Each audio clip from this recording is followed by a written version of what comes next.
TATP fans, and welcome back for another episode of the Accessible Technology Podcast with me, Phoebes Lau.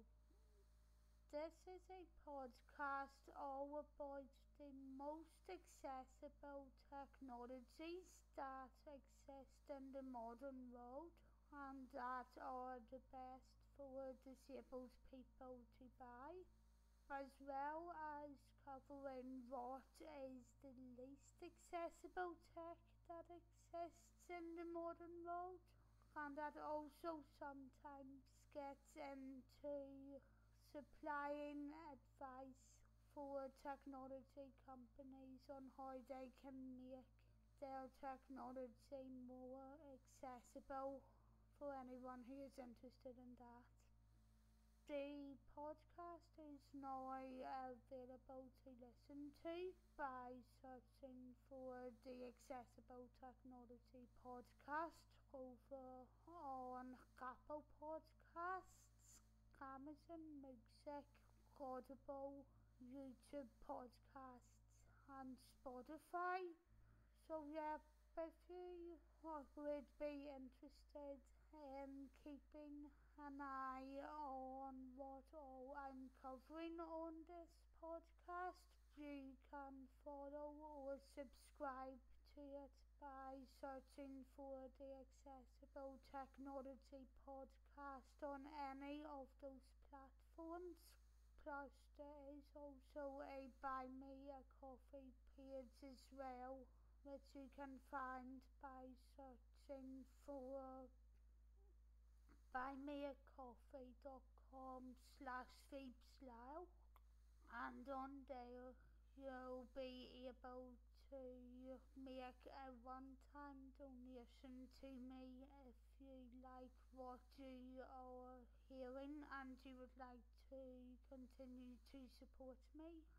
But plus there is also an Extreme Nerds membership that I have on there as well, which is one that you can subscribe to for just £5 a month. And what you'll get by doing that is you'll be able to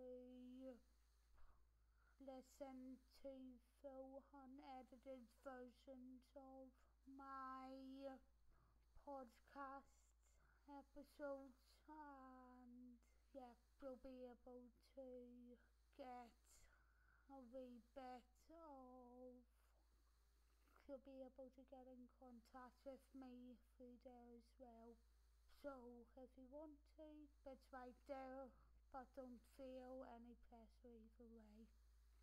In this episode, however, you're going to be hearing my reaction to WWDC24, which was filled with very big announcements throughout it, including the new version of iOS, including a lot of artificial intelligence. So I hope you enjoy the episode, and yeah, I will be back afterwards when I'll be able to give you a few more details on where to support me and to find me as well. But without any further ado, here is the reaction.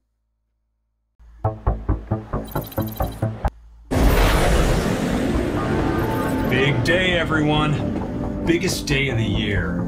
Who's fired? Really exciting opening so far there, like really Back to the Future-ish. Beth is fired up. Doctor? Rockwell? One more thing. Just have fun out there. Okay, Phil. I'm getting too old for this stuff. I feel like this is really giving nostalgia vibes so far with Back to the Future and also Guardians of the Galaxy sort of thing, where you're getting a real recap of all the technology Apple has released over the years. So hopefully they can keep it up throughout the rest of the conference.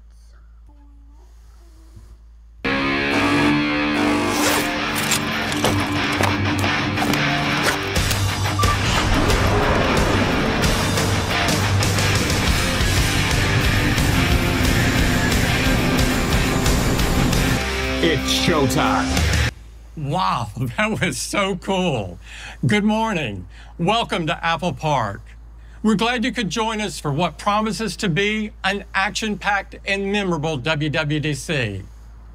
Today, we're going to have some incredible updates to our platforms. And I'm excited that we'll introduce profound new intelligence capabilities that we hope will inspire developers, delight users, and make our platforms even smarter and more useful than ever. Before we get into our platforms, let's talk about Apple TV Plus, which is celebrating its 5th anniversary this year. Apple TV Plus is the best in entertainment, filled with shows and movies made by the world's most creative storytellers. Could it become another great streaming service, and is it already a great streaming service? By all means, for some people, yes, it could be, but for a couple of other people who like different programming, I'm not sure a lot of things on Apple TV are still appealing for people with different tastes, but that might just be my thoughts as a boring person who really just enjoys documentaries and game shows as well as news programs. Now, let's turn to our platforms. We have so much to talk about. We'll start with our OS announcements, and then we'll dive deeper into intelligence. Let's start with our newest operating system, Vision OS. Is it becoming any more accessible, Tim? Because from what I saw of Vision OS the last time I reacted to one of your conferences, it really wasn't that accessible. What I think it would be a lot better if you could put in a couple of eye gears and eye winking technology or blinking to allow someone like me to click with my eyes. But hopefully you can get all of that introduced sooner rather than later.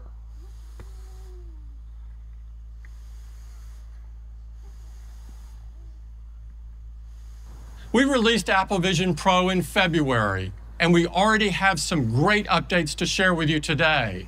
Here's Mike to tell you more. Will I be surprised or will I be disappointed? Apple Vision Pro and Vision OS unlock completely new possibilities for entertainment, productivity, collaboration, and so much more. Yes. Apps like NBA, where you can watch multiple live games, stats. What If, where you become a superhero in the Marvel Universe. And Unextinct, where you can explore endangered species. And finish that superhero AI does look interesting, but let's see if you can make that all accessible for me. Like really, a lot to do with the Vision Pro is definitely interesting. I think it's just getting it more accessible for someone who is physically disabled. Games that take advantage of your space, immerse you completely, challenge you in new ways, or let you gather around a table to play with friends, even when you're not together. You can master meditation with pose. And doctors can even reimagine surgical simulation and planning. New apps, including some from the world's biggest names in entertainment, productivity, and gaming, are arriving on the App Store every day. All of these amazing apps and experiences are made possible by Vision OS. It's been just 4 months since we launched Vision Pro and Vision OS, and today we're already announcing our first major update. Introducing Vision OS 2. Please don't disappoint me, Apple. Vision OS 2 propels spatial computing forward with new ways to connect with your most important memories, great enhancements to productivity, and powerful new developer APIs for immersive shared experiences. To tell you more, here's Haley. Vision OS 2 is a great release with some big updates. Let's start with photos. Spatial computing has reinvented how you view your photos. There's nothing like seeing them life-size with incredible fidelity. Spatial photos are even more powerful, bringing life and realism to your favorite moments with family and friends. Now, Vision OS 2 lets you do something truly amazing with the photos already in your library. With just the tap of a button, advanced machine learning derives both a left and right eye view from your beautiful 2D image. And what if you can't click your fingers? A spatial photo with natural depth that looks stunning on Vision Pro. It's so magical to reach into the past and bring your most cherished photos into the future. And now, you can experience all your panoramas and spatial photos and videos together with the people you love using SharePlay in the Photos app. People are amazed at how easy it is to navigate Vision Pro with just their eyes, hands, and voice. And with Vision OS 2, we've made it even easier. Now, you can just hold your hand up and tap to open Home View. Or flip your hand over to bring up time and battery level, and tap again. Any way of doing things like this if you can't move your hands? To open Control Center, giving you quick access to frequently used features like notifications and Mac Virtual Display. People love Mac Virtual Display because it lets them bring their Mac wirelessly into Vision Pro just by looking at it. Later this year, it gets even better with higher display resolution and size. And it can be expanded even further into an ultra-wide display that wraps around you. Another great thing about Apple Vision Pro is how incredible it is to use on a plane, letting you take a private movie theater wherever you go. With Vision OS 2, we're adding train support to travel mode. These updates are going to make the Vision Pro experience even better. And now, back to Mike. In addition to these great features, Vision OS 2 also makes it even easier for developers to create sophisticated spatial apps. We're also making it easier for people to create new spatial content for Apple Vision Pro, like spatial video. We've made it so easy to capture spatial video anywhere with iPhone 15 Pro and iPhone 15 Pro Max. Spatial videos can then be edited in Final Cut Pro for Mac and shared and viewed in the new Vimeo app for Vision OS. Last year, we also introduced Apple Immersive Video, a game-changing entertainment format created just for Vision Pro. Great, but although this will sound like I am repeating myself, and I'm sure that there are a lot of people watching this who feel like I am, what does all of this do for any disabled user who wants to try the Vision Pro or to get a Vision Pro?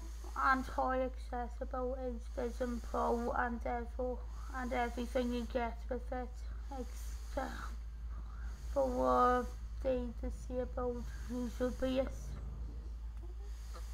Like, all of this is brilliant, but unless I can physically use it, it's not going to be that beneficial to me. 180-degree 8K recordings with spatial audio that give you mind-blowing experiences with lifelike fidelity. It truly feels like you were there. Like, for example, this elephant Jurassic thing. by all means, that was something that a lot of disabled people, not just myself, would love to experience, and I would even love to experience going into the pyramids, which I would be able to do with the Vision Pro, but unless I can actually use it, how can that be enjoyed by myself? To enable creators to bring their own stories to life with Apple Immersive Video, we've partnered first with Blackmagic Design to build a new production workflow consisting of Blackmagic cameras, DaVinci Resolve Studio, and Apple Compressor. And there's new Apple Immersive Video content on the way, including a new extreme sports series with Red Bull, reimagined experiences from the world's biggest artists like The Weeknd, and our first scripted Apple Immersive short film, Submerged, from Oscar-winning director Edward Berger. So that's what's coming to Apple Vision Pro and Vision OS. Vision OS 2 introduces a new way to turn your favorite photos into spatial photos, new intuitive gestures, a big boost to productivity with Mac Virtual Display, powerful new developer APIs, and so much more.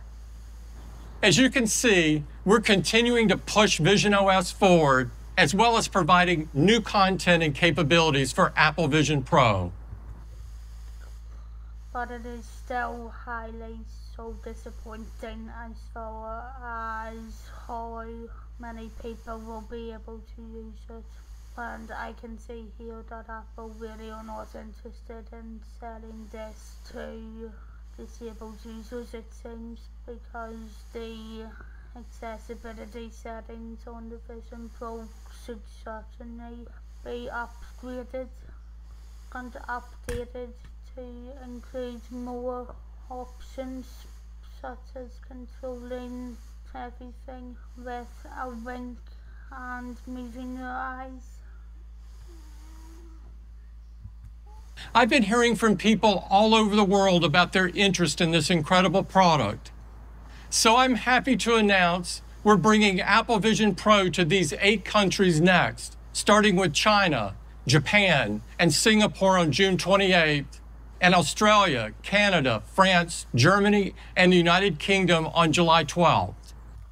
Well, it seems that I will be sending a wee message to Apple after this and trying to organise a wee tryout session just to test it out, and we'll see what my thoughts are later. But yeah, basically all of the points that I have previously made will be made in person and in writing.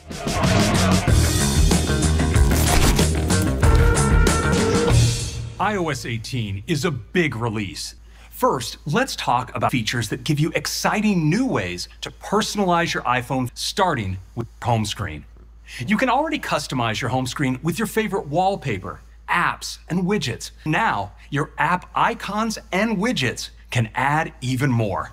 I have this photo I love as my wallpaper, and now I can continue to enjoy it when I unlock my iPhone, because I can arrange my apps and widgets to frame it perfectly.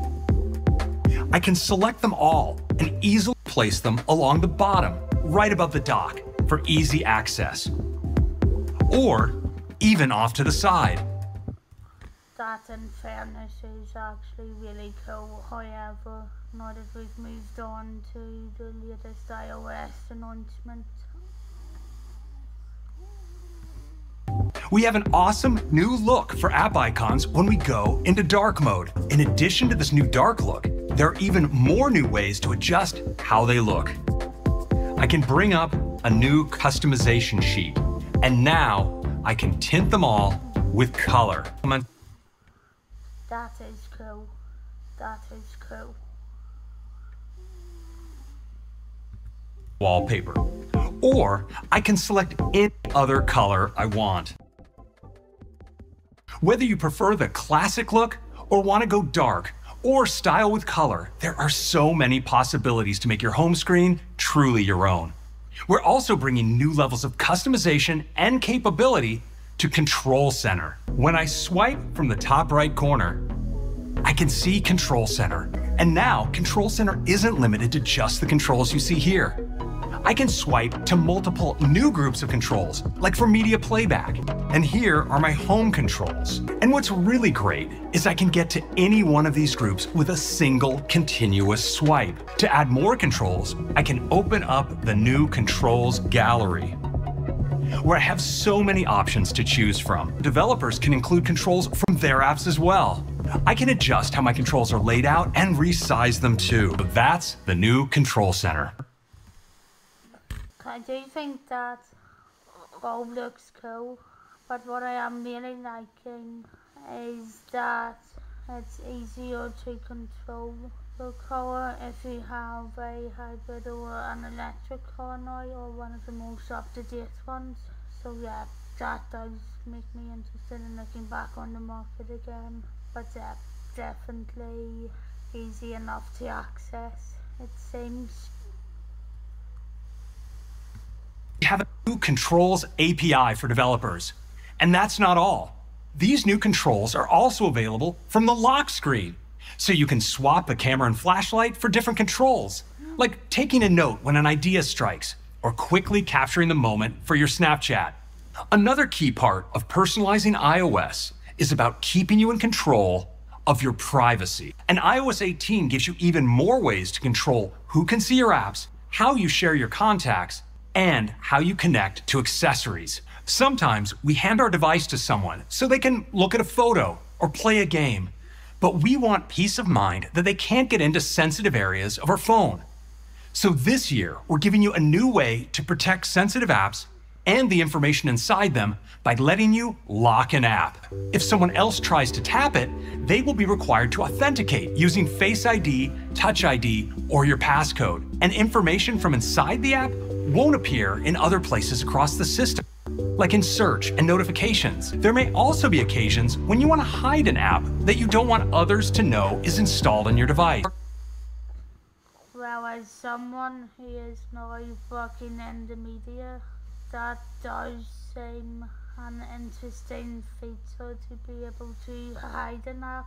So yeah, although I wouldn't be doing it all the time, in certain circumstances, yeah, I can see where that will be important for many people, especially anyone who is in any domestic violence or abusive relationships. So yeah, that would be it's obviously going to help a lot of people.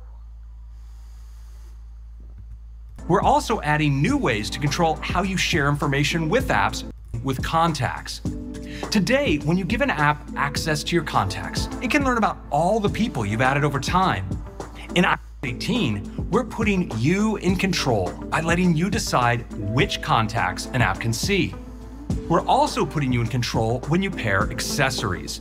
Now, developers can offer you an intuitive new way to pair your accessories that keeps your devices private and makes pairing seamless. We have big enhancements to the apps we use to stay connected, starting with Messages. To tell you more, here's Ronak. Messages is central to how we communicate with the most important people in our lives. So in iOS 18, we're giving you all new ways to express yourself and stay connected. Let's start with tapbacks.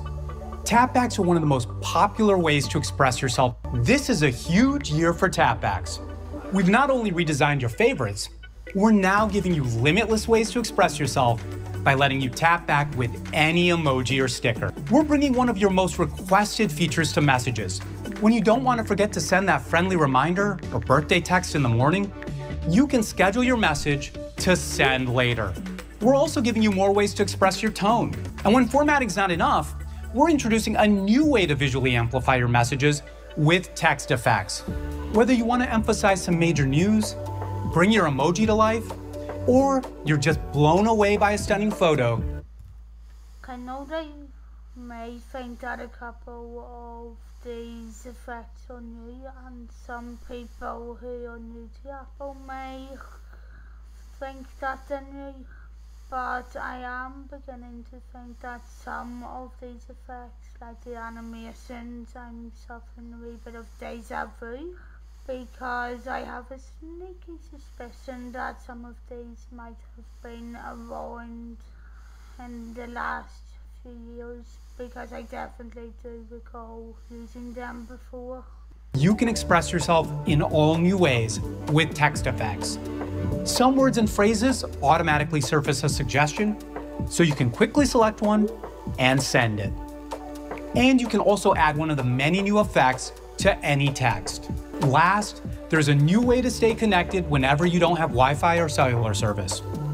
We're using the same groundbreaking technology that gave us emergency SOS via satellite to bring you messages via satellite. Because iMessage was built to protect your privacy, iMessages sent over satellite are end-to-end encrypted.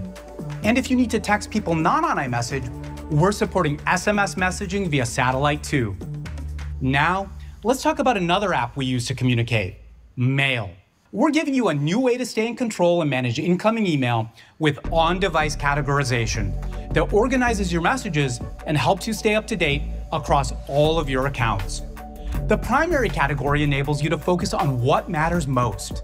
The rest of your email will be organized into new categories, like transactions for receipts and order confirmations, updates for newsletters and social media notices, and promotions. We've also created an elegant new digest view that pulls together all the relevant emails you've received from a business to make interacting with these messages even easier. If you want a sender to appear in another category, you can recategorize them with just a few taps. Archiving or deleting all of the messages from a business is just as easy. And of course, you can always see all of your emails in one place. Categorization will be available later this year. And now, back to Craig. iOS 18 also includes some great updates to apps and features you use every day, starting with Maps. Maps delivers new topographic maps with detailed trail networks and hiking routes, including all 63 US national parks that can be saved to your phone and accessed offline, with turn-by-turn voice guidance and the ability to create your own hikes. Next, Wallet.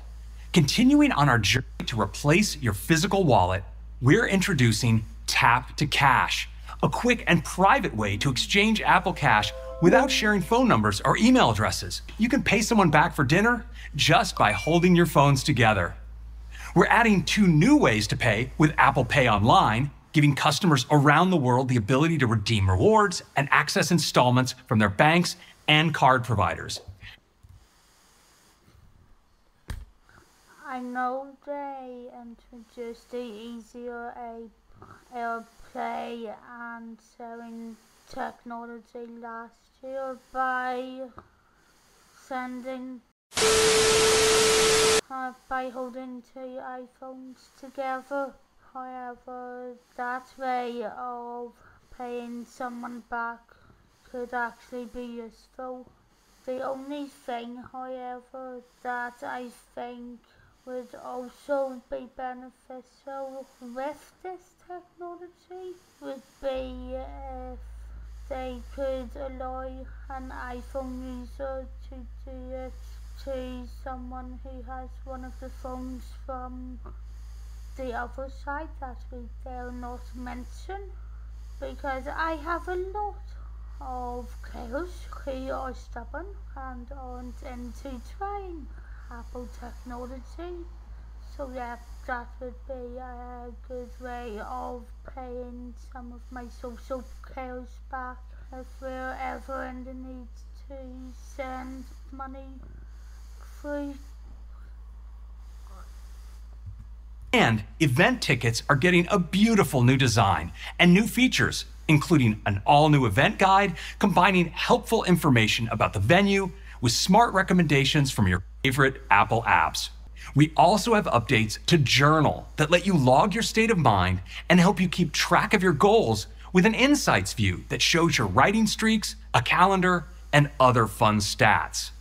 And you can now use search to quickly find the past entries you're looking for. We're also excited to announce an update with great improvements for gamers. Game mode is coming to iPhone. Finally, we have some big news for photos. iOS 18 brings the biggest redesign ever to the Photos app. To tell us more about the all-new design, here's Chelsea. Well, so far, iOS 18 is showing promising signs beyond the disappointment I had when we were told about Vision Pro 2. So yes, hopefully everything keeps on going along the good stuff, because it's looking very, very promising at the minute. The new Photos app keeps your library organized and makes it super easy to find photos fast. This new design is gorgeous, feels familiar, and it puts everything you want right at your fingertips. The app has been unified into a single view, with the photo grid at the top and your library organized by theme below. When you want to quickly jump back to specific dates, you can use months and years views at the bottom. I have a lot in my library, so it's great that this filter button lets me quickly narrow it down to specific types of content. And now, I can even filter out screenshots to enjoy my photos clutter-free. We know that it can be tough to keep our ever-growing libraries organized, so we've built on the amazing intelligence in the Photos app and created a space below the grid that makes it easy to access the photos you care about most. You can browse by topics like time, people, my favorite memories, new ones like trips, and more. Recent Days organizes photos by each day, with clutter, like receipts, filtered out. I can swipe between days like this to see my hike yesterday. I can view the photos as a beautiful collage, and I can share the whole collection with just a tap. When I want to find a specific person in my library, I head to People and Pets, and it now includes my favorite groups of people for the first time. The new Trip section gathers all your memorable adventures in one place. I can quickly jump back. But are there any other options to save space so that you don't need to feel like you're forced to sort through photos that you really don't want to delete from throughout the years? And revisit a trip. Since everyone's photo library is unique, Photos is now customizable, so you can elevate the topics that are most important to you. You can reorder collections to put them in the order you like. And we have one more new space to make the Photos app your very own. If you swipe right from the grid, you'll find the new carousel, which highlights your best content in a beautiful poster-like view. You can customize this too. Each day, the carousel surprises you with a new set of photos to enjoy for each of these. And that's a quick peek at the new Photos app. Now back to you, Craig. That's iOS 18, a big release that brings deeper customization to iPhone, new ways to stay connected in messages and mail, enhancements to privacy, and the biggest Photos redesign ever.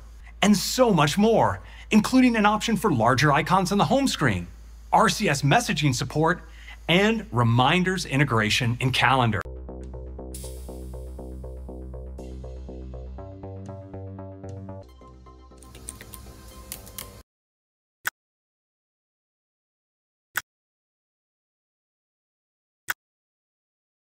Whether you're on the go or at home, we have some great new features that bring more convenience to the things you do every day and elevate the entertainment experience for everything you watch.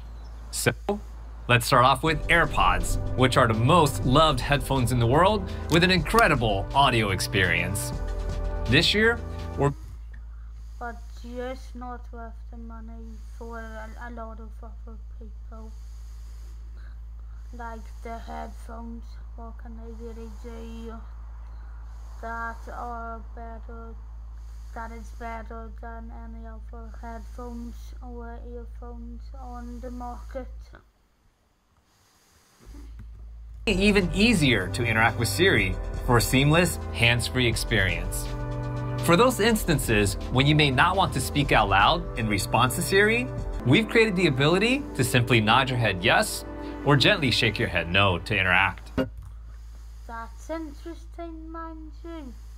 Like, I think that will make it a lot more accessible for many physically disabled people to not be required to tap anything.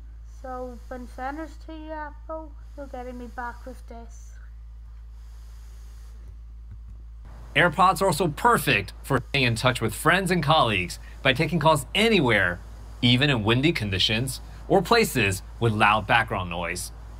So to ensure your voice will sound crystal clear, no matter your environment, we're bringing voice isolation to AirPods Pro. AirPods are also great while playing games, thanks to their exceptional audio quality. To level up this experience, we're expanding personalized spatial audio to include gaming, so that you'll be in the middle of the action like never before. We built a new API so game developers can easily deliver the most immersive listening experience. And we're excited to announce that Need for Speed Mobile by Tencent Games and EA will be one of the first titles with personalized spatial audio coming this fall. Now, let's turn to Home and tvOS. This year, we're introducing some updates that make watching TV even more enjoyable. First, let's talk about those moments when we've all wondered, where have I seen this actor before? Or, hey, what's that song? For these times, we have a new feature we're bringing to Apple TV Plus. It's called Insight. When you're watching an Apple original show or movie, just swipe down on the remote and that could be useful. will show the actors and their character names in real time. And if you're curious about the song playing, you can quickly see the track and add it to an Apple Music playlist to enjoy later. Insight will also be available when using iPhone. It's just now that I've seen that I am reminded of a moment that occurred the other day. So, I know most of you will be living elsewhere in the world, but in countries that are hopefully experiencing a lot of better weather. However, in Northern Ireland, we've literally got a bit of summer one day with sun, a couple of days with all different seasons in one day that has sun, rain, thunder and whatever. And it was so dark the other day that me and a friend were talking about maybe watching The Grinch again, as you do when it is dark, because you are feeling like it's Christmas. What I'm thinking is that a lot of the tunes in The Grinch, and this is the original Jim Carrey one, 2001, I would only have to swipe down to find out what a couple of the songs are actually called. So yeah, I think that would definitely be beneficial, even if you have an older Apple TV. Hopefully, because hopefully it isn't just something that would only require the newest stuff. As a remote, perfect for when you're watching with others. Next, let's turn to the audio experience of tvOS. We're bringing enhanced dialogue to more living rooms with support for TV speakers and receivers, along with AirPods and other Bluetooth devices. And enhanced dialogue now uses machine learning for even greater vocal clarity, ensuring that the actor's dialogue will always cut through. We're also making subtitles more convenient. With many of us turning to subtitles more often, they'll now appear at just the right times. Like when you mute the volume or when you skip back. Now, let's talk visuals. Apple TV has always delivered a theater-like experience to the home. And this year, we're adding to the experience with support for 21:9 projectors. With 21:9, you'll be able to view widescreen movies exactly as the directors intended. You can enjoy amazing and visually interesting screensavers on Apple TV. We're making it even easier to choose what plays, including a brand new Portraits category, with stunning color effects and image segmentation, framing your photos like art in a gallery. Or switch to TV and movies and enjoy moments from Apple TV Plus shows you love. We're also adding one more really cool screensaver, as Snoopy and Woodstock take over the screen. So that's audio and home, bringing you more convenient ways to interact with AirPods, new entertainment experiences with Apple TV. And there's more, like a redesigned Apple Fitness Plus experience that's perfect for the big screen. The only thing I would have sort of liked to know about however, and that I really feel like Apple are missing out on here, is creating more ways to turn the Apple TV on with a HomePod, because I don't think there's as much you can do with the HomePod in relation to the Apple TV as you can do with certain other smart speakers on the market, which allow you to turn your TV on with your voice if you have them connected. So Apple, please catch up with the trend of that, because that would make it a whole lot more accessible as well.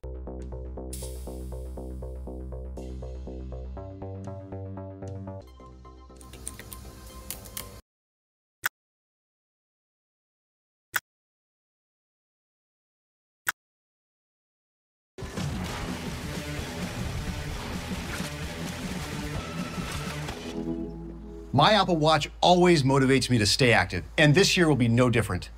watchOS 11 introduces more great features to not only keep you active, but also healthy and connected. To help you stay active, let's first take a look at an exciting new as well as voice control methods, Apple, because you've known how many years I've been begging you for that can transform the way you work out, whether you're training for something like your first 5K or your fastest marathon. In watchOS 11, we're introducing Training Load, an insightful way to measure how the intensity and duration of your workouts are impacting your body over time. We designed a new way to rate your workouts. Using calorimetry data like heart rate, pace, and elevation, plus your personal data like age and weight, a powerful new algorithm automatically translates our sensor data into an estimate of your effort rating. After your workout, you can review the rating on the summary page. Your effort rating and workout duration are then used to calculate your training load. You'll be able to see if you're holding steady, above your average and can safely progress and improve, or when you're well above your average and should pay close attention to better avoid exhaustion or injury. And we've now made it even easier for everyone to gain more insights from the fitness app on iPhone by giving you the ability to customize the summary tab to show the information you want to see, including new metrics like weekly running distance. The personalization even extends to your activity rings, where you can now adjust your goals by the day of the week. Or if you have an injury that's making it harder to close your rings, or maybe you just need a day off, you can pause them for a rest day, week, or more. And now, here's Sumbul to tell you about a new app that will give you a better picture of your health. Understanding how your body responds and recovers from exercise and other aspects of your life is an important part of your overall health.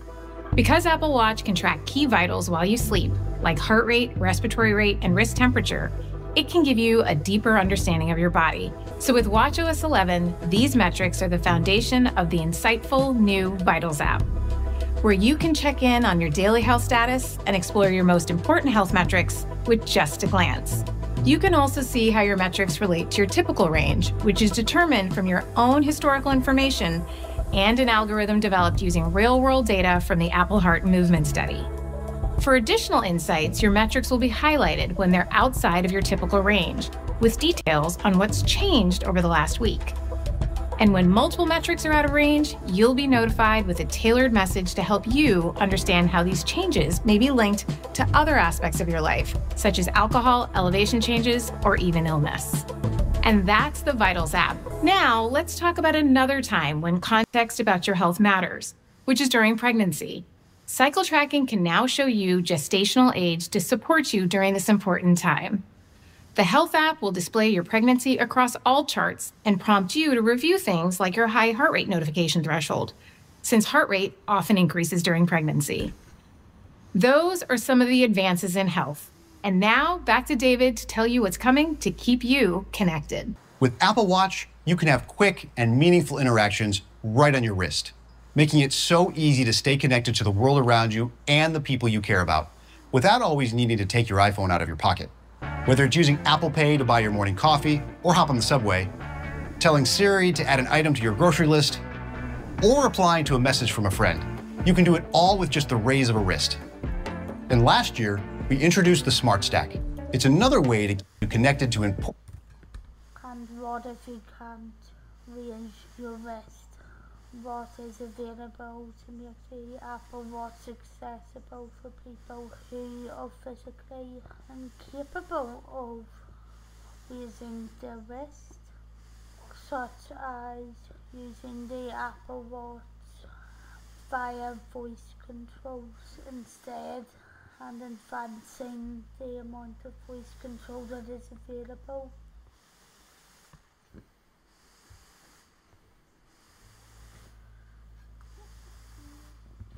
Information with just a scroll of the digital crown. This year, it becomes even more intelligent by automatically adding new widgets right when you need them, like the precipitation widget to alert you before it rains, or the translate widget for when you're traveling somewhere new. Just tap to open the new Translate app on Apple Watch, which uses machine learning models for speech recognition and translation. The Smart Stack also becomes more capable with live activities coming to Apple Watch. So you'll have all the details for your favorite events. And you can use features like check-in, which lets a friend know you made it back home safely and is now on Apple Watch, with additional support for workouts. During a late night run, your friend will know to keep an eye out and will be updated when you end your workout, so you both have peace of mind. Developers can also show live activities in the Smart Stack, so you can see updates in the moment, like when your ride is coming, for apps like Uber. In fairness, however, at least check-in does have the capability of making sure Apple users are safe, although I guess it would be good to also have those features being able to be used on non-Apple technology as well, so we can keep a track of people who have different technology tastes.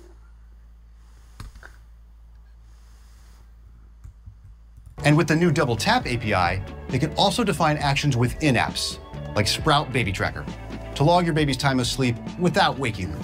Having access to all of these powerful capabilities right on your wrist makes Apple Watch so indispensable. And being able to customize your watch face is one of the ways that makes it incredibly personal to you. Now watchOS 11 will help you find the perfect photos for your watch face. Machine learning intelligently identifies, scores, and curates the best photos based on facial expressions, aesthetics, and composition. Then, a custom algorithm elegantly frames the image with the time. You can select a bold color, choose monotone for a sleek look, or create something that is unique and personal to you. That's what's coming in watchOS 11. A redesigned Photos face, a more intelligent Smart Stack, training load, the Vitals app, new APIs for developers, and so much more. Turn-by-turn directions for walking and hiking routes you've created. We are so excited about all the new ways to help you stay connected, active, and healthy.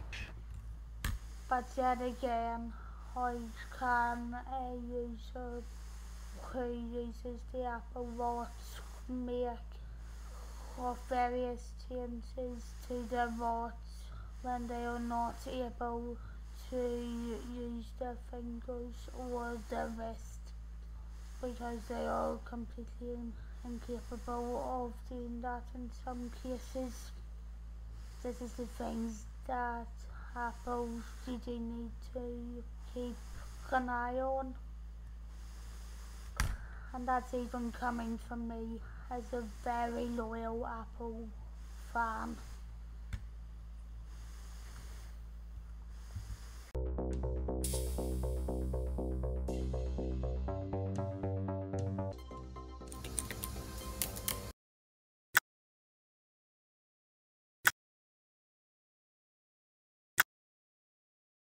Next, let's talk about iPadOS, which powers our strongest lineup ever. Together with the latest versions of Final Cut Pro and Logic Pro, and game-changing accessories like Apple Pencil Pro and Magic Keyboard, it creates an experience that's in a category of its own. Our next release, iPadOS 18, starts with features you saw on iOS. iPadOS 18 also brings exciting new ways to get things done and a big update to apps designed for the distinct capabilities of iPad. Apps are fundamental to the iPad experience. In iPadOS 18, we're making them even better, starting with a new floating tab bar, which makes it easier to navigate to different parts of an app and keeps your content edge to edge in apps like Apple TV. When you want to explore more, the tab bar morphs into the sidebar.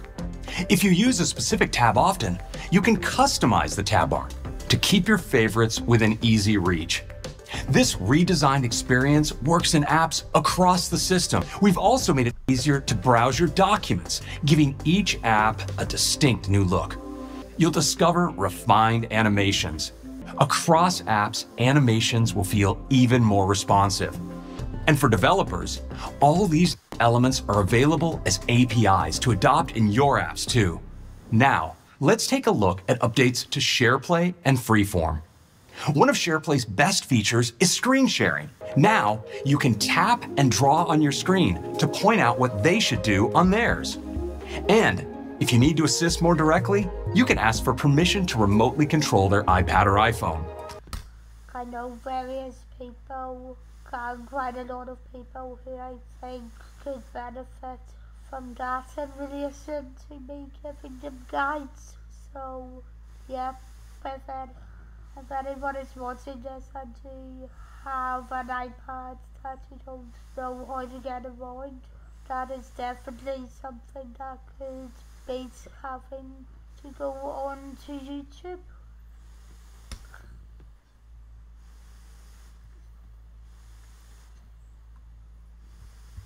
Freeform adds scenes, an all-new way to select sections of a board to present them one by one. Next, I want to talk about a feat that some may have concluded must be a mathematical impossibility. That's right, we're bringing Calculator to iPad. Finally! At least you don't need to go searching for calculator apps anymore on the iPad. But it is surprising that it has taken this long for a calculator to make it over. It starts with the calculator that you know from iPhone, updated to take advantage of the larger iPad display, along with some new tricks like history and unit conversions. But the real magic of Calculator on iPad is unlocked when you use it with your Apple Pencil. Apple Pencil has changed the way you can take notes, draw, and even design with iPad. And now it's changing the way you do math with a feature we call Math Notes. Let's see it in action with Jenny. I'm so excited to show you the new Math Notes experience. I get to it by just tapping the new calculator button right here. And with my Apple Pencil, I'll just start writing out expressions like I would on a piece of paper. As soon as I write an equal sign, Calculator immediately solves it for me. And even shows me the results in handwriting like my... I was in school at the wrong time. Seriously, why did they not have this 10 years ago? Because I would have known by my maths GCSE with this AI that is available now. No, miss. I definitely would not have tried this if any of my teachers are watching this video, not admitting to anything at all. When I make a change, the results update live. And I can go beyond basic math with all of the same functions from the scientific calculator. I can save my math notes and come back to them later. Math notes are also really powerful when it comes to more complex math. Here, I have a physics problem my teammate and I are working on. We're calculating the maximum height of a table tennis ball when I hit it with different speeds and angles. Math Notes supports variables, so I've declared a few here, and there's an expression below, which uses these variables to help me calculate the height. If I change one, like the velocity of my shot, It will change the related results too. And if I want to see how this speed impacts the height visually, I can. I'll just put y equals in front of this equation. And now, when I tap the equals sign, I have an option to create a graph. And if I'm curious how the height will be impacted by the angle of my shot, I can hover my pencil over the angle and adjust it to see how it affects my graph in real time.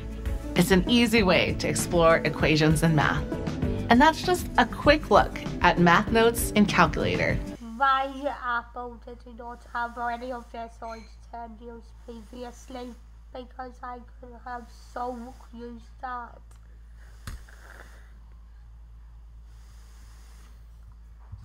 This all works in Notes too. When you need to crunch numbers, Notes has all the new math capabilities from Calculator. Just as we've reimagined math on iPad, we've also reimagined handwriting in Notes with a new feature called Smart Script. With Smart Script, we're making handwriting your notes smoother than ever. It starts with improving the appearance of your writing as you write. We use a powerful on-device machine learning model to recreate your handwriting style from your notes. Wouldn't really be useful for me, given that my mouth writing is actually extremely good, but yeah, I can think of a lot of people who this probably would help. Unlocks new capabilities. Just scribble your thoughts as fast as you have them, and Smart Script refines your handwriting as you go. It's still your own writing, but it looks smoother, straighter, and more legible. Smart Script further accelerates your writing flow by making handwriting just as flexible as typed text. Now you can just paste typed text into a handwritten note, and it will appear in your own style. Spell check works just as you would expect and fixes mistakes in line. When you decide you need to add to something you've already written, just tap and hold with your Apple Pencil and your text will flow out of the way to create more space. If you want to erase something, you can just scratch it out. And with other enhancements to type notes, including collapsible sections, it's never been a better time to be a note taker. And that's iPadOS 18, taking the distinct experience of iPad further with a big update to apps that makes navigating easier and more responsive, and new ways to work that have been reimagined with Apple Pencil. But away from making jokes about everything that we saw there, like for example the calculator, it is amazing how much AI is going to help people in all different ways, such as even if someone is dyslexic and they write the wrong thing, AI is obviously doing quite a good job to help someone like that. So yeah, but it's amazing to see all of the advances that have been made. Next, let's talk about macOS.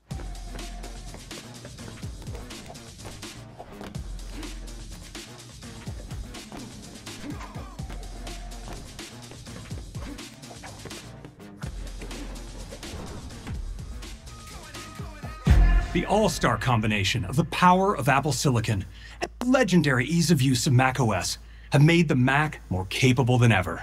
And we're so excited to take macOS to new heights and embark on the next chapter of our journey. Welcome to macOS Sequoia. The incredible features we talked about in iOS 18 and iPadOS 18 are going to be amazing for the ways you use Mac. You can be even more expressive in messages. Math notes provide a helpful typed experience, and you can easily plan a hike in Maps. And macOS Sequoia introduces even more features to help you effortlessly get things done. Let's start with continuity. Continuity helps you do so much more when you use Apple products together, and macOS Sequoia makes continuity even more magical. For all those times when we want to use our iPhone only to realize it's tucked away in a bag over in another room, there's a brand new continuity feature called iPhone mirroring. With iPhone mirroring on Mac, I can see what's on my iPhone and can control it too, all while barely lifting a finger. Access my phone, I just click here in my dock. I can fully interact with it, all wirelessly. I can see my custom wallpaper. My icons are right where they belong, and I can use my phone normally, like swiping through pages of my home screen. I have been doing a lot of work recently trying to... Knock knock. Who's there? Aria. Aria who? Aria going to let me in. It's freezing outside. I have been trying to do a lot of work recently where I am turning my podcast episodes that have been done in audio format into video format, and seeing this actually does make getting the content off my phone and onto my Mac a lot more accessible, because there's literally, it seems, no reason for me to ask anyone to hand the phone over them to airdrop something to me. So yeah, this is definitely going to be useful. And I can open any of my iPhone apps, like the Phil's Coffee app for a bit of extra energy for my favorite local coffee shop. I can use my Mac trackpad to interact with the app. And I can... But even as far as this goes, like controlling other apps, I have completely lost count of myself how many times I've wanted to order something on my Mac to check out how much money I have in the bank, or to do countless other things as well on it. So yeah, all of those things are going to be so much easier soon. So yeah, really looking forward to it. Mac keyboard too. I'd like to add special instructions. To make this even more magical, we're bringing iPhone notifications to Mac. They appear alongside my Mac notifications, and I can even interact with them when I don't have my iPhone handy. So you might be wondering, what's on my iPhone screen while I'm using iPhone mirroring? It stays locked, so nobody else can access it. And it works seamlessly with standby. But it's not even as far as banking or ordering apps that could be useful with this. Like, I have a lot of cooking apps that just are not compatible with the Mac, so I could check out everything on the phone by using the Mac. Yeah, this is absolutely mind-blowing.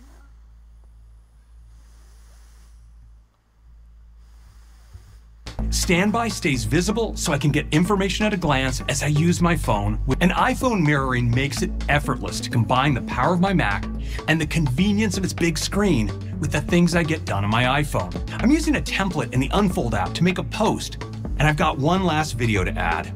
On Mac, I've been using Final Cut Pro to stitch some clips together. Watch how easy it is to use my devices together. I can grab the exported video and just drop it right into the template. And macOS Sequoia has fantastic updates to how you arrange your windows, share while video conferencing, and organize your passwords. Now, when you drag a window to the edge of the screen, macOS automatically suggests a tiled position on your desktop. You can release your window right into place. That is going to make my work in the media so much easier as well, because there's so many times I've had to work with 3 or more pages and apps at the same time. So yeah, that is going to make it so much easier. Thank you, Apple.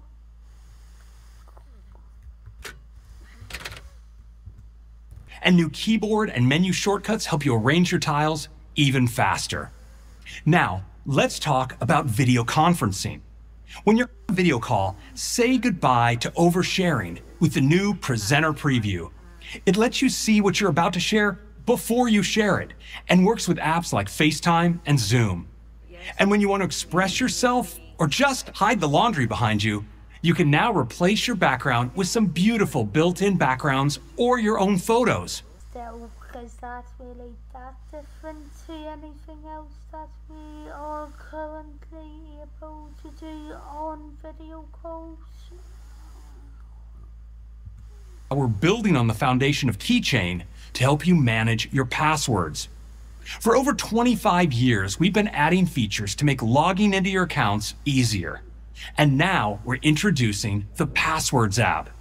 Passwords makes it easy to access your credentials and have them securely stored all in one place. Everything is organized for you, from your passwords to verification codes to security alerts.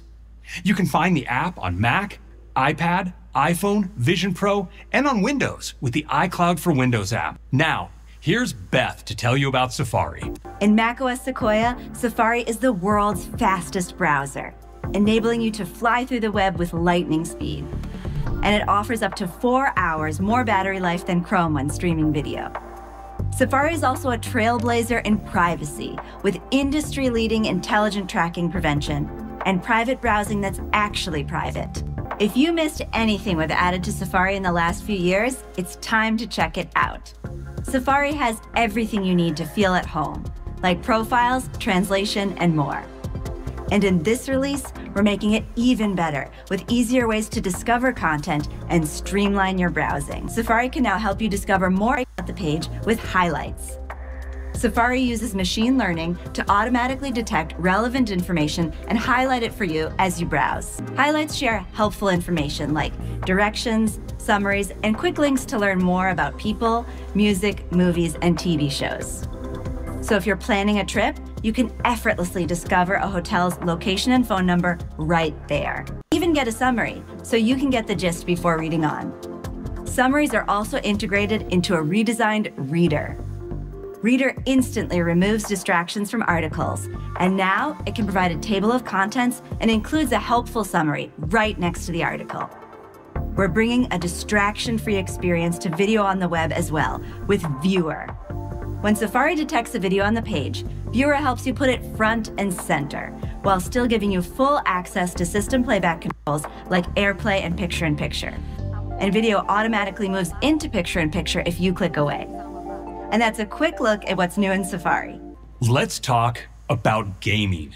We're so excited to see more and more game developers embracing the Mac. Every Mac in the lineup can play today's most cutting-edge games, and so can iPhone 15 Pro and any iPad with an M-series chip. And for developers, this creates a unified gaming platform across iPhone, iPad, and Mac, spanning well over 100 million devices and growing rapidly. And with iOS 18, iPadOS 18, and macOS Sequoia, we continue to deliver features for an even more immersive gaming experience. It's much easier to bring Mac games to iPad and iPhone with Xcode support that lets developers unify their game code and shaders across devices. And for players, there's a lot to look forward to. More games. However, will any of these games also have accessibility settings like the ones that you get when you play games on consoles? Because I do think that if more of the mobile games and Mac games actually had these features, a lot more disabled gamers would also be willing to try out a Mac. Like Frostpunk 2, Control, and there's some exciting news from Ubisoft, the developers that released Assassin's Creed Mirage on iPhone and iPad just a few days ago. To tell you more about what's to come from Ubisoft, here's Mark Alexi. At Ubisoft, our mission is to enrich players' lives by creating original and memorable gaming experiences. We see a huge opportunity to share our passion for games to more players in the Apple ecosystem thanks to the unified gaming platform with tight integration of Metal and Apple Silicon. Just last month, we announced that Prince of Persia: The Lost Crown is coming to Mac, and we unveiled that the next big chapter of Assassin's Creed is also coming to Mac. Didn't know that about Prince of Persia, so definitely looking forward to that. Although that will then create a question of which is easier to play. Is it easier to play on the Mac or on an actual console? So yeah, but if you want to see me trying or different tests in relation to that, you can go over to my Twitch channel, which is Cider9098 Tests TV, as that is the Twitch channel that I am hoping to get back to streaming on soon, and have been streaming on in the past, and do hope to do it at least once a month. So yeah, if you'd like to do that, please consider going over there and following. So excited about this game and can't wait for you to experience it on Mac. We're thrilled to announce that in addition to Mac, Assassin's Creed Shadows will also be coming to iPad. Even more games are on the way, creating a stellar lineup of titles to look forward to. So that's gaming, which wraps up macOS Sequoia. It's a big release that uplevels your productivity and creativity. You can quickly tile windows for your ideal workspace. A massive update to Safari helps you browse the web distraction-free. An amazing host of new gaming titles are coming to the Mac. And iPhone mirroring lets you wirelessly use your iPhone right from your Mac. At Apple, it's always been our goal to design powerful personal products that enrich people's lives by enabling them to do the things that matter most. We've been using artificial intelligence and machine learning for years to help us further that goal. Recent developments in generative intelligence and large language models offer powerful capabilities that provide the opportunity to take the experience of using Apple products to new heights. We want to ensure that the outcome reflects the principles at the core of our products. It has to be powerful enough to help with the things that matter most. It has to be intuitive and easy to use. It has to be deeply integrated into your product experiences. Most importantly, it has to understand you and be grounded in your personal context. And of course, it has to be built with privacy from the ground up. Together, all of this goes beyond artificial intelligence. It's personal intelligence, and it's the next big step for Apple.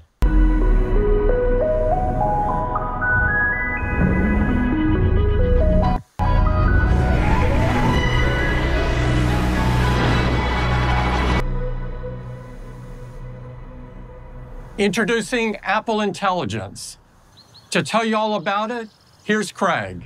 This is a moment we've been working towards for a long time. We're tremendously excited about the power of generative models. And there are already some really impressive chat tools out there that perform a vast array of tasks using world knowledge. But these tools know very little about you or your needs. With iOS 18, iPadOS 18, and macOS Sequoia, we are embarking on a new journey to bring you intelligence that understands you. Apple Intelligence is the personal intelligence system that puts powerful generative models right at the core of your iPhone, iPad, and Mac. It draws on your personal context to give you intelligence that's most helpful and relevant for you. It protects your privacy, and it is deeply integrated into our platforms and throughout the apps you rely on to communicate, work, and express yourself. Let's take a closer look at Apple Intelligence, starting with its incredible capabilities. Then, we'll tell you about its unique architecture, and we'll show you how it elevates so many of your everyday experiences. Let's begin with capabilities. Apple Intelligence will enable your iPhone, iPad, and Mac to understand and create language, as well as images, and take action for you to simplify interactions across your apps. And what's truly unique is its understanding of your personal context. And the large language models built into Apple Intelligence deliver deep, natural language understanding, making so many of your day-to-day tasks faster and easier. For example, your iPhone can prioritize your notifications to minimize unnecessary distractions while ensuring you don't miss something important. Apple Intelligence also powers brand new writing tools that you can access system-wide to feel more confident in your writing. Writing tools can rewrite, proofread, and summarize text for you, whether you're working on an article or blog post, condensing ideas to share with your classmates, or looking over a review before you post it online. In addition to language, Apple Intelligence offers a host of capabilities for images. From photos to emojis and GIFs, it's so much fun to express ourselves visually. And now you can create totally original images to make everyday conversations even more enjoyable. And because Apple Intelligence understands the people in your photo library, you can personalize these images for your conversations.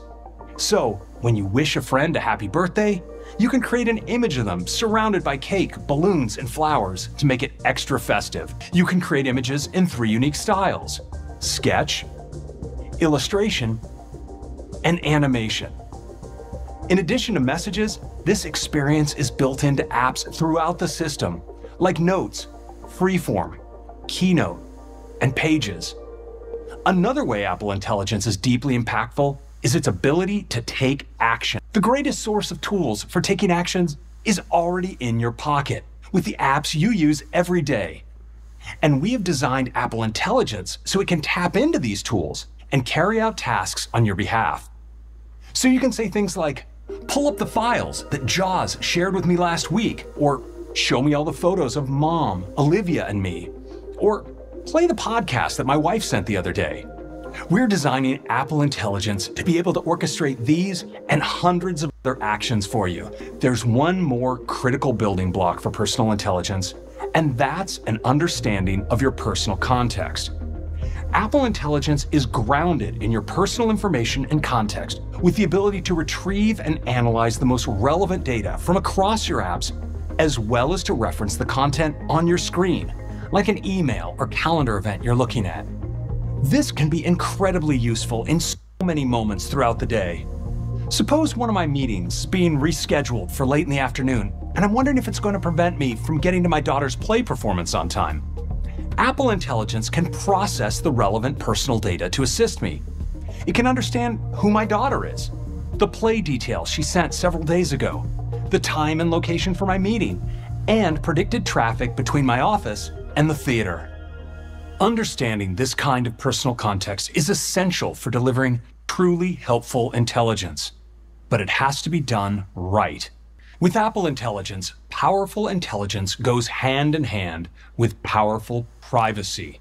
The cornerstone of the personal intelligence system is on-device processing.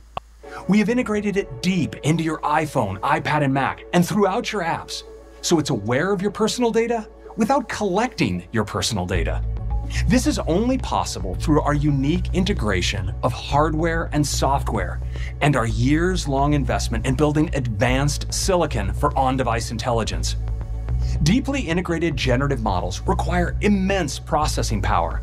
And with our most advanced Apple silicon, the A17 Pro and M family of chips, we have the computational foundation to power Apple Intelligence. It also includes an on-device semantic index that can organize and surface information from across your apps. There are times, though, when you need models that are larger than what fits in your pocket today. When you use an Apple device like your iPhone, you are in control of your data, where it is stored, and who can access it. We want to extend the privacy and security of your iPhone into the cloud to unlock even more intelligence for you.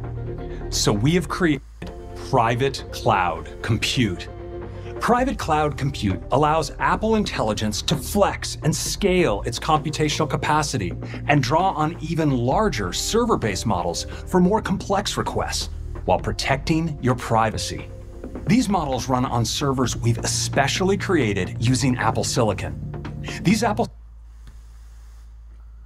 I'm not surprised given how many times Apple has talked about privacy in the past, but I do think it's a good thing that they aren't going completely into the AI world without saying or making sure that the user does have a choice of what to give up. So yeah, that is quite nice seeing, given that supposedly privacy is at a more dangerous stand as we are now in, given how much info could get out there without even having a choice.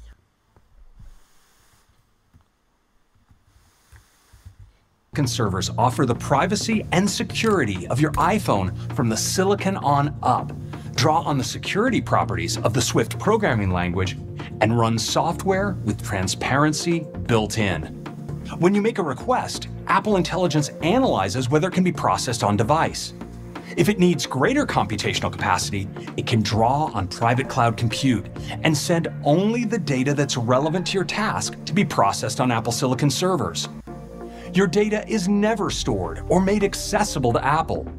It's used exclusively to fulfill your request. And just like your iPhone, independent experts can inspect the code that runs on these servers to verify this privacy promise. In fact, private cloud compute cryptographically ensures your iPhone, iPad, and Mac will refuse to talk to a server unless its software has been publicly logged for inspection. So that's a look at the powerful capabilities of Apple Intelligence and its groundbreaking privacy protections.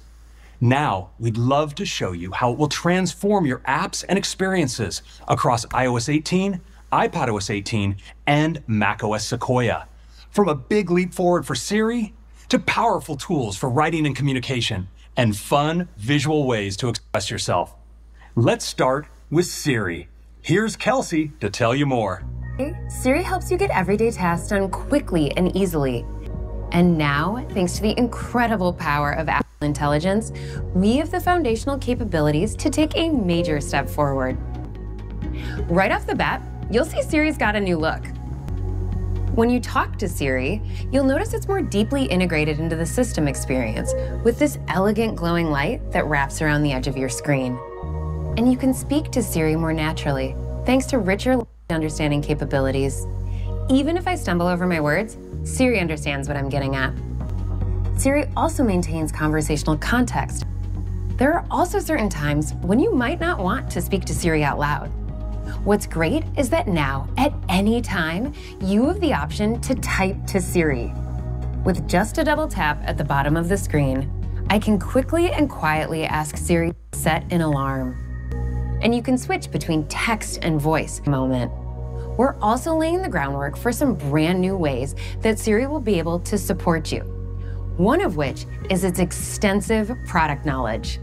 Siri now holds a great deal of information about features and settings and can answer thousands of questions when you want to know how to do something on your iPhone, iPad, or Mac. In fairness to the amount of development that has been done on he or she who shall not be named, except for when they are talking about it in the video, I have found type to the smart assistant very accessible, and it has been a really beneficial feature since I started working back in April, because I've been able to create reminders and alarms without actually getting distracted by whether or not it actually listens or hears what I say exactly. So yeah, very good thing. Even if you don't know exactly what a feature is called, you can just describe it, and Siri will find the info you're looking for. How can I write a message now and have it be delivered tomorrow? Siri understood what feature I was referring to, and now I have step-by-step guidance on how to use the new Send Later feature in Messages. Everything I've showed you so far will be available from the moment you start using Apple Intelligence. Intelligence. And over the course of the next year, we'll be rolling out more features that make Siri even more personal and capable. For one, Apple Intelligence will provide Siri with on-screen awareness. And hopefully also including the fact that the smart speaker that Apple uses is currently not able to turn an Apple TV on, whereas other smart speakers actually do that with all of their other TV boxes. Yeah.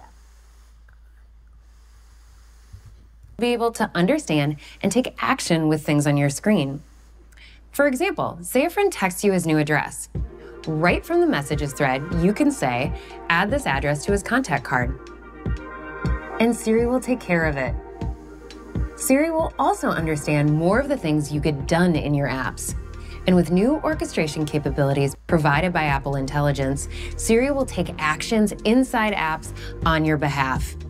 Siri will have the ability to take hundreds of new actions in and across apps, including some that leverage our new writing and image generation capabilities. This is going to bring us closer to realizing our vision in which Siri moves through the system in concert with you. And this is only the beginning. Siri will be able to understand and take more actions in more apps over time.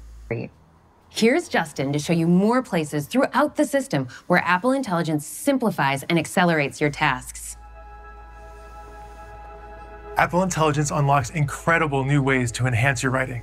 Whether you're tidying up your hastily written class notes, ensuring your blog post reads just right on WordPress, or making sure your email is perfectly crafted.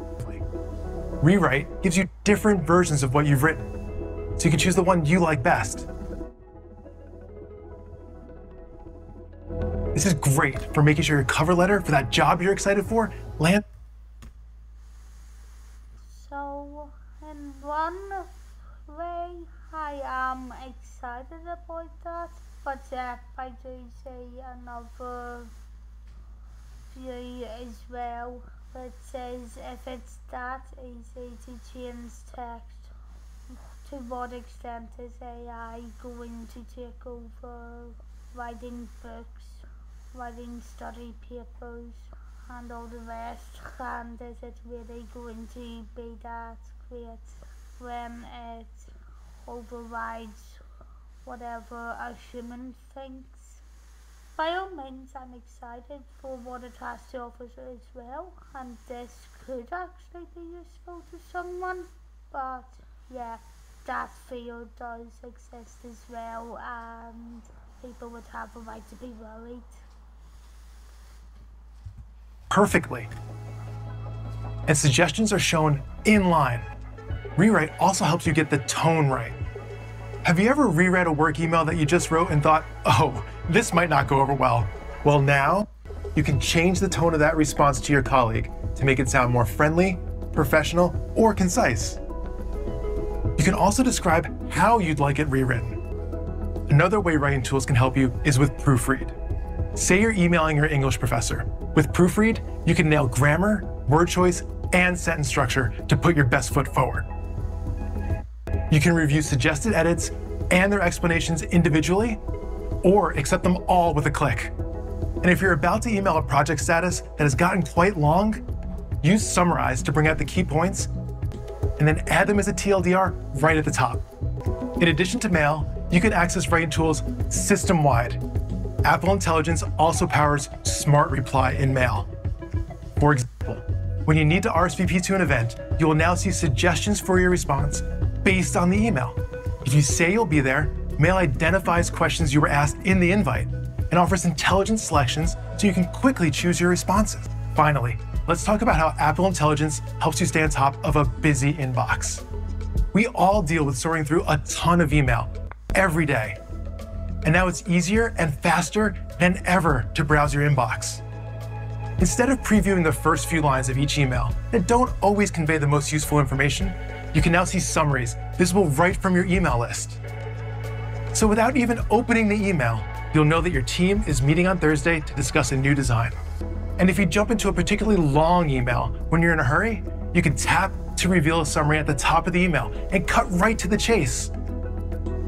also elevating priority messages.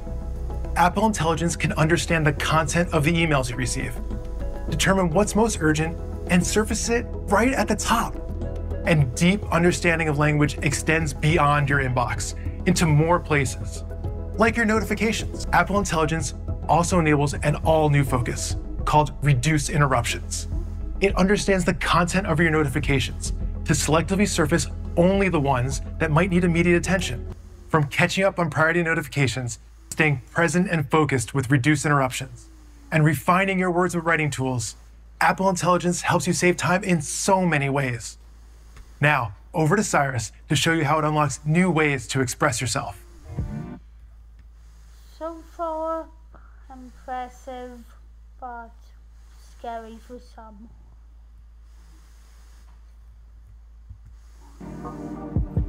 Apple Intelligence enables you to create fun, original images, whether you are sprucing up a keynote for class or trying to land an idea while collaborating in freeform. And third-party apps can offer this experience too, like in Craft, where you can create a delightful image to add to your document. One of the most fun ways to communicate in messages is with emoji. But even with thousands of emoji to choose from, there are times when you can't quite find the right one for how you feel. So we're introducing Genmoji. Leveraging the power of Apple Intelligence, you can create Genmoji on device right in the keyboard and match any moment perfectly. Just provide a description and you'll see your Genmoji appear right before your eyes, along with more options to choose from. This is great in those times. I thought it wouldn't be possible for Apple to excite me about anything at this stage, but in fairness to them, I have never really found me emoji that accessible because I'm not able to hold the camera out. So this Gen emoji feature does look like it's going to be more accessible. The majority of people who are physically disabled would probably find it a lot more easier to type something in or to describe something than to hold a camera out to get a capture of their face.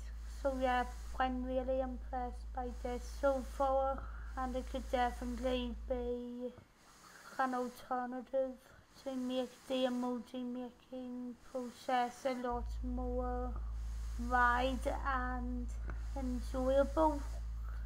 You're updating a friend about your relaxing weekend, getting the group chat excited about brunch, or complaining about the rowdy squirrel right outside your window. And because Apple Intelligence is aware of who's in your photo library, you can simply pick someone and create a Genmoji that looks just like them. These are perfect for sharing with friends as a sticker, reacting to messages with a tap back, and you can even add Genmoji inline in your messages.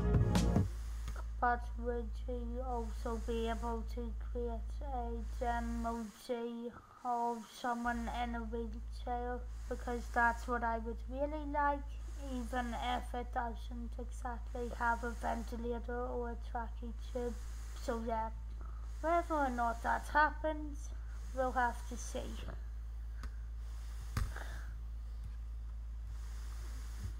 Let your imagination run wild as you create just the right Genmoji.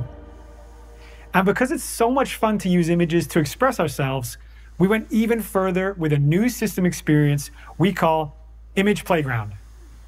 This is a new way to create playful images in just seconds. It's so easy to use, and we built it right into apps like Messages. To get started, you can choose from a range of concepts like themes, costumes, accessories, places, and more. When you select them, they get added to your playground. No need to engineer the perfect prompt.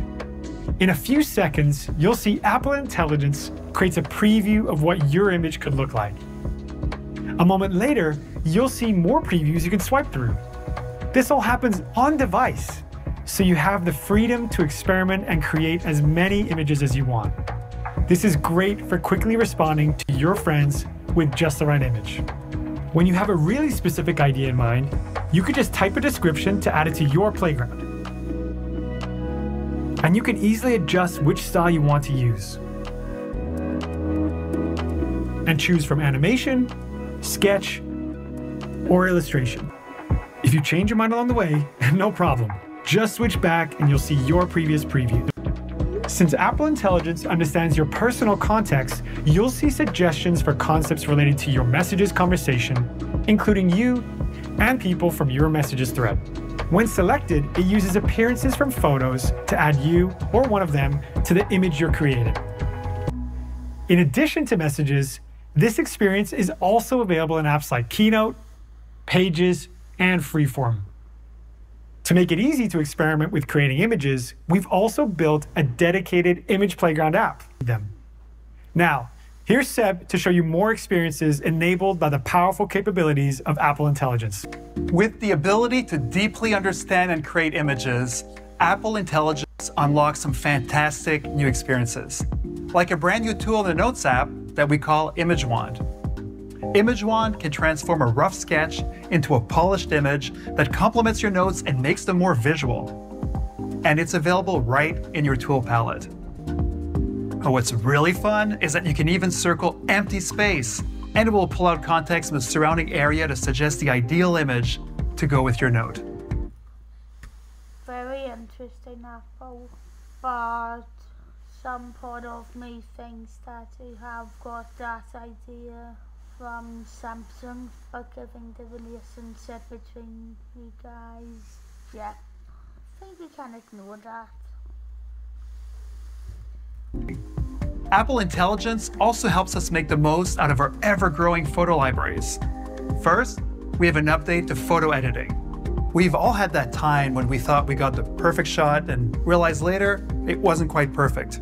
Now, the new cleanup tool will identify distracting objects in the background so you can make them disappear without accidentally changing your subject. Yeah, definitely recognizing that from a few Samsung phones that I've seen videos of. Plus, searching for photos and videos is much more convenient because you can now use natural language phrases. Search in videos is also more powerful, with the ability to find a particular moment in the middle of a video clip. Apple Intelligence also makes it so much more delightful to create a memory movie. Today, when you want to use your photos and videos to create a movie yourself, like for your fishing trips with your kids, it can take hours of work. Now, thanks to Apple Intelligence, it is super easy to create a memory about the story you want to see. Just type a description, and it can interpret that learning to fish involves things like water, docks, fishing rods, and boats.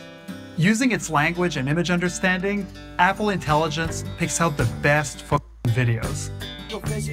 And all of this is set to the perfect song selected from Apple Music. Like all of Apple Intelligence, these updates to photos are built on a foundation of privacy, so your photos and videos are not shared with Apple or anyone else. And now, back to Craig.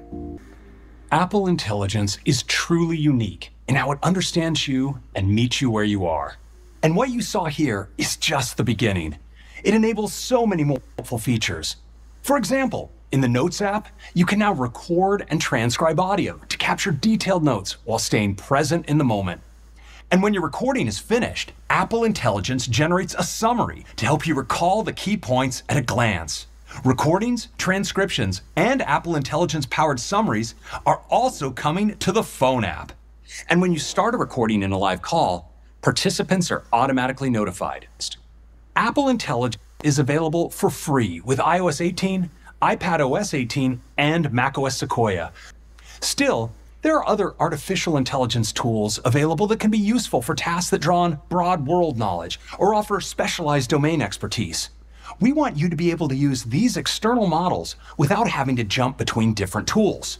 So we're integrating them right into your experiences, starting out with ChatGPT. First, we built support into Siri, so Siri can tap into ChatGPT's expertise when it might be helpful for you. For example, if you need menu ideas, you can just ask Siri. Siri determines that ChatGPT might have good ideas for this, asks your permission to share your question, and presents the answer directly. You can also include photos with your questions. It's a seamless integration. And yet again, that's going to be helpful for so many people. Like, there's a couple of customizations to my room that I have considered doing in the past, and I do think that if you're able to share photos of everything, yeah, the advice you get would definitely be appreciated. Just one suggestion, however, in relation to making Apple Intelligence and the work between that and ChatGPT a wee bit more advanced. However, it would be nice if photos of objects could appear on a photo as well, but whether or not that happens sooner rather than later is another thing altogether. You can also ask questions related to your documents, presentations, or PDFs. We've also integrated ChatGPT into the system-wide writing tools with Compose. You can create content with ChatGPT for whatever you're writing about. Suppose you want to create a custom bedtime story for your 6-year-old who loves butterflies and solving riddles. Put in your initial idea and send it to ChatGPT. I can definitely say, however, that is not a feature I will be using because, quite frankly, I'd rather my book that I have been working on for years at this point actually comes from my own mind with the ending, not from just some artificial intelligence thing. But yeah, I can see how it might be useful for others if they want to create a story that they don't want to put too much effort into, and it's only for a very young child, not expected to be in any way more popular than that. You'll be able to access ChatGPT for free without creating an account. Your requests and information will not be logged. And for ChatGPT subscribers, you'll be able to connect your account and access paid features right within our experiences. Of course, you're in control over when ChatGPT is used and will be asked before any of your information is shared. ChatGPT integration will be coming to iOS 18, iPadOS 18, and macOS Sequoia later this year.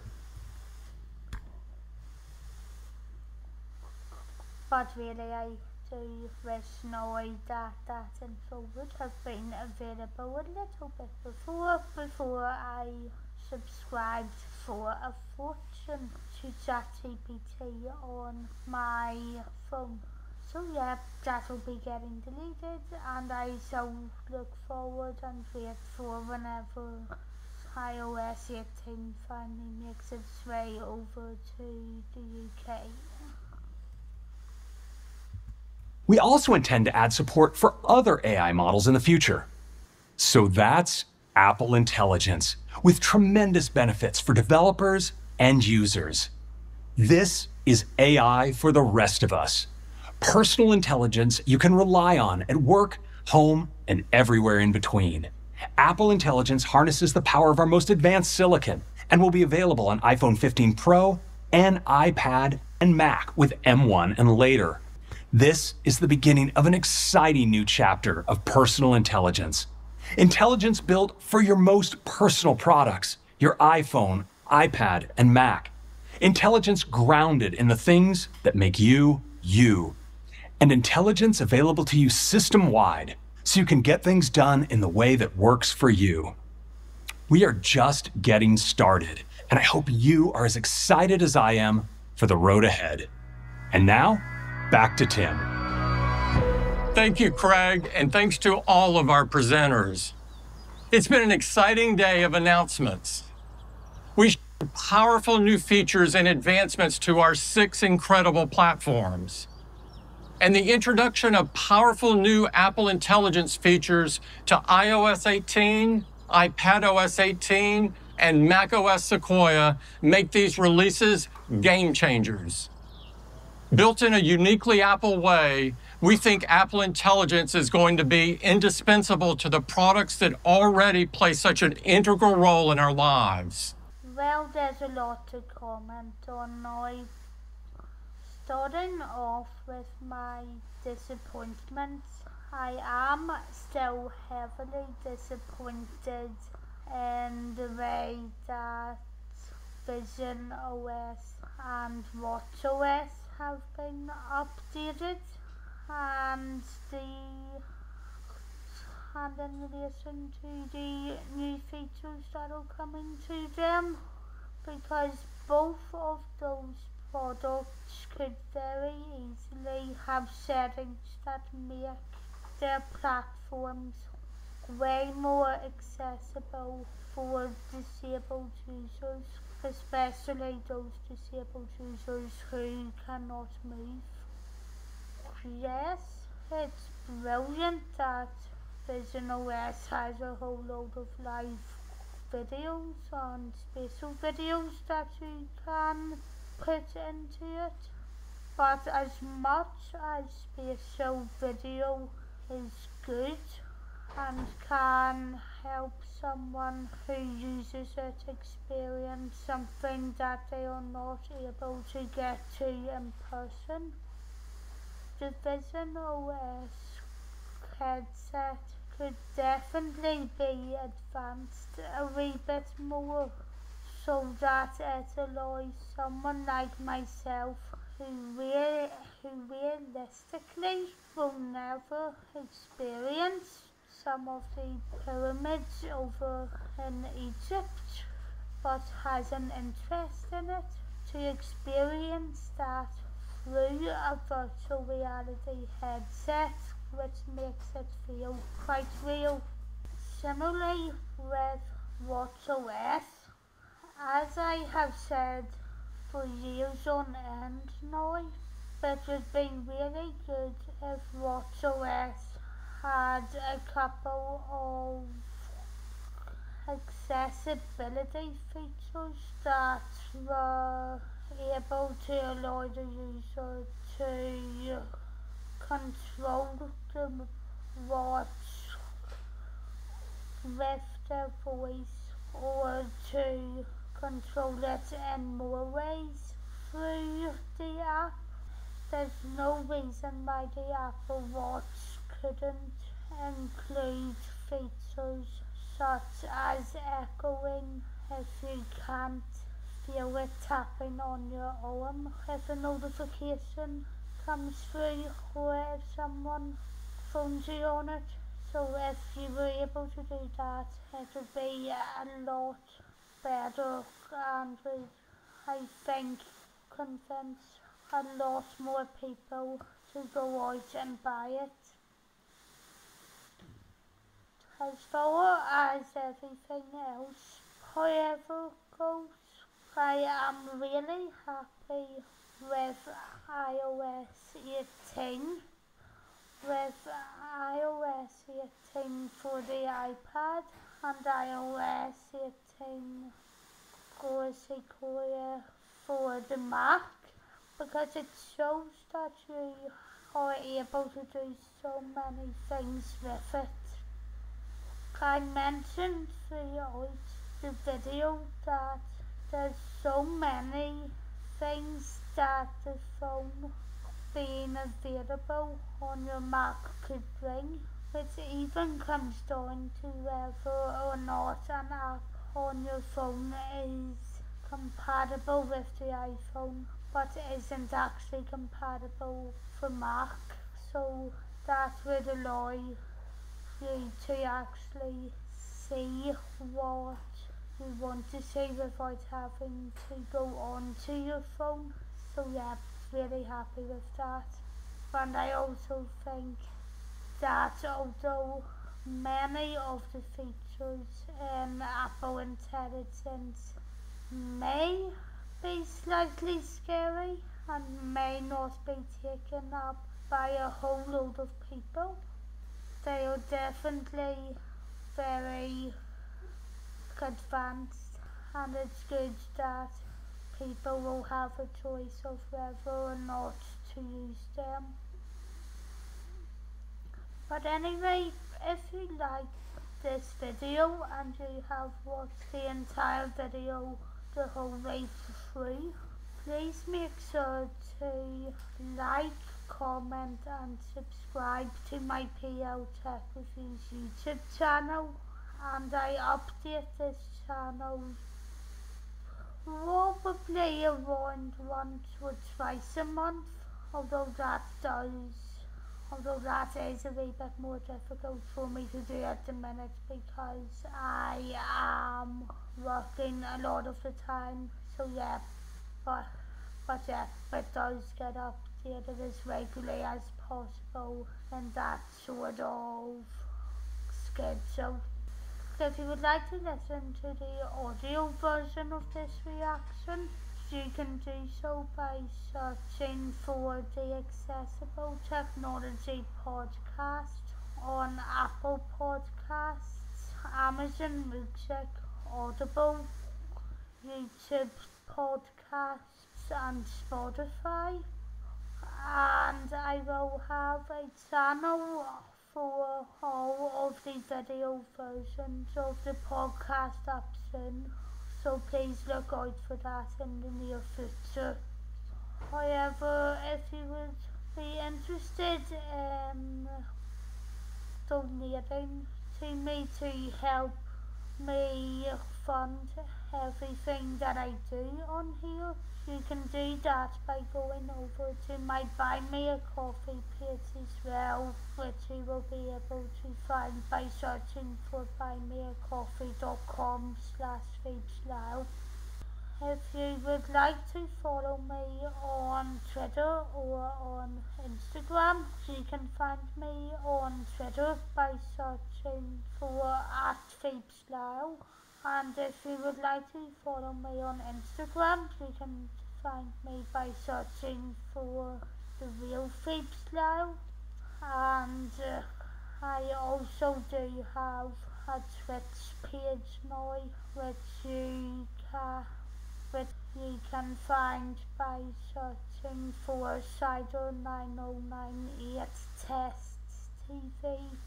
And that's something I'm hoping to get back to soon when I have time to do a couple more live gameplays, and then I will hopefully be able to get into a really good schedule with that, but yeah, we'll see how things go.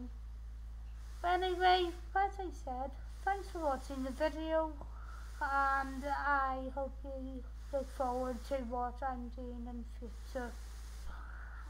In the next few weeks and months, I hope to bring you some more game reviews and some more comparison videos of technology that I have and comparing them to each other. But yeah, you'll be able to see more of them as they come out, and I will make sure to post an update whenever I have time to do everything. But anyway, thanks for watching, and I will see you in the next one. Please enjoy the podcast, and hope you enjoyed this. Bye!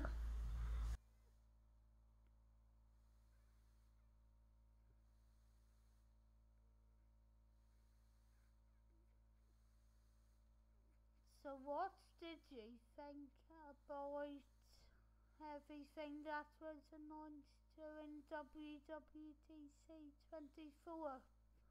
Do you disagree with me on anything? And would you argue with me about the inaccessibility of the Vision Pro? Or do you feel like there's anything else that should have been included in all of those new technologies that you still think would make it better? While I did dislike the Vision Pro, and that's totally just because of how inaccessible it is. I did like a lot of the AI that we were able to witness throughout the conference, and yeah, it does definitely make me excited that I can now do maths without having to work anything out with myself, because yeah, I never really was a big fan of the topic. Maybe that would be another, our teacher's going to allow AI in classrooms, and are there any other ways to not allow it? Yeah, as I said, I'm not going to actually say what I would be doing if I was asked answering a maths paper now, but yeah, just make up various scenarios in your head. If you would like to get in contact with me with any of your thoughts, you can send them to me by either going to the contact page over on pltechreviews.co.uk, or you can get in touch with me as well on the blog by just commenting on any of the blog posts, and yes, any blog posts, any comments that you make on there I will be able to see. If you would like to subscribe to the YouTube channel, where you'll be able to see the videos that I do on accessible technology, you can do so by going over to PL Tech Reviews on YouTube and clicking on the channel that has the TR above a laptop, and you can of course subscribe or follow this podcast by searching for the Accessible Technology Podcast on Apple Podcasts, Amazon Music, Audible, YouTube Podcasts, or Spotify. The Buy Me a Coffee page link is in the comment section. It is in the description below, and there is also, however, if you would prefer not to follow me on any of those sites, you can also just follow me, if you would prefer it, by going over to Twitter/X and searching for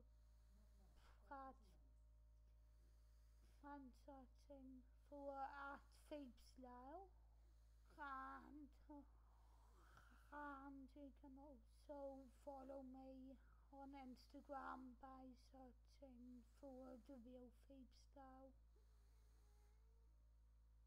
In the next episode, I will probably be returning to a couple more custom console reviews, and then moving back to technology conference reactions, and eventually moving into game reviews and other product reviews.